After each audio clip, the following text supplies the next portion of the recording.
পল্টন মোড়ে 14 দলের নেতাকর্মীরা যখন শান্তিপূর্ণ অবস্থান করছিলেন, তখন হঠাৎ করেই নিজামী মুজাহিদের বাহিনী তাদের উপর সশস্ত্র আক্রমণ চালায়। এই ব্যক্তিটিকে চিনে রাখুন।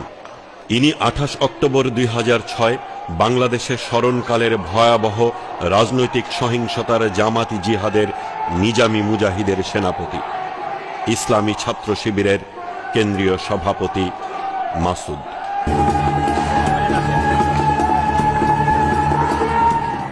চলছে জামাতি জিহাদের পরিকল্পিত প্রস্তুতি।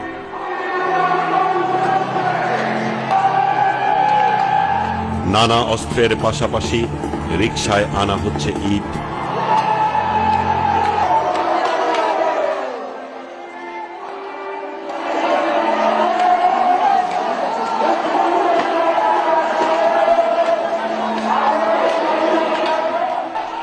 অন্যদিকে চলছে 14 দলের শান্তিপূর্ণ অবস্থান,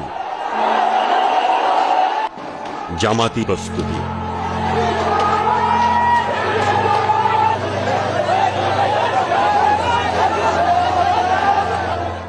চোদ্দ দলের নিরস্ত্র জনতা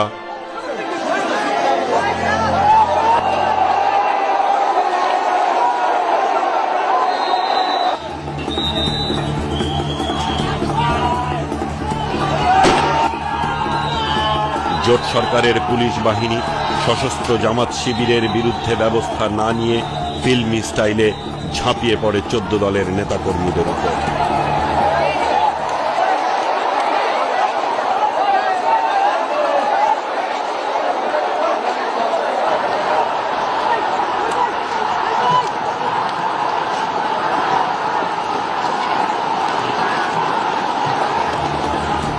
একদিকে চলে পুলিশি আক্রমণ, অন্যদিকে জামাত ক্যাডারদের গুলিবর্ষণ।